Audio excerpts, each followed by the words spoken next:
Salut à tous, j'espère que vous allez bien. Le Seigneur fera grâce. Alors sans plus tarder, entrons dans la thématique de ce jour. Sandrine, jeune étudiante, est en couple avec Jules depuis 3 ans. Elle dit, je réitère ses propos. Je suis issue d'une fratrie de 3 enfants. Mon copain a donc décidé il y a quelques jours de venir se présenter officiellement à ma famille. Comme toute fille, j'ai d'abord en parlé à ma mère qui m'a répondu que ça ne pourrait pas avoir lieu car ma grande sœur ne s'est pas encore mariée. J'ai essayé d'en parler à mon père et mes tantes, mais tous disent la même chose.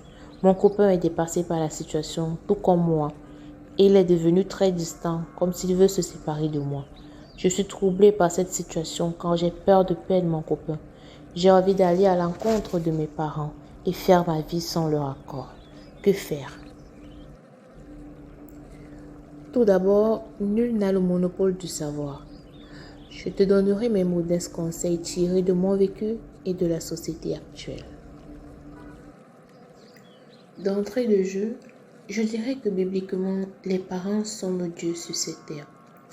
Peu importe ton niveau de réflexion, tu n'auras jamais raison devant tes parents. Ça, c'est la loi de la nature. Aller à l'encontre des parents n'est toujours pas la bonne option. La situation dont tu fais face est un peu complexe, car d'un côté, nous avons une famille très rattachée à la tradition, et d'un autre côté, nous avons un homme qui se trouve au milieu de ces traditions. À mon humble avis, tes parents ne veulent pas détruire ton bonheur. Ils ne refusent pas. Il faut juste bien faire les choses. La vraie raison de leur refus, c'est qu'ils veulent suivre la tradition. Et c'est une grâce pour toi d'avoir ce genre de parents.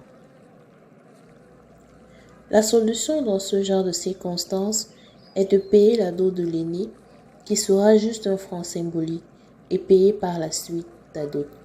Nous l'avons vu dans la Bible avec le cas de Jacob, qui a travaillé 7 ans et 7 ans de plus pour avoir la petite sœur.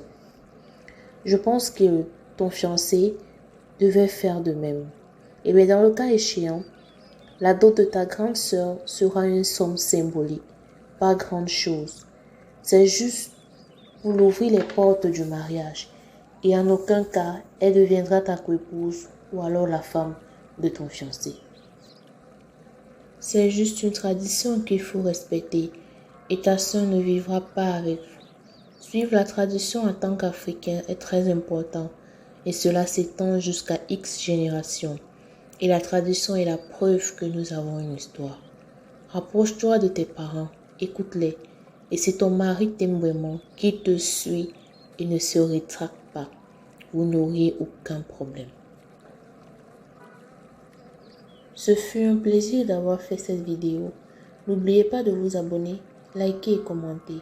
Et on se dit à la prochaine.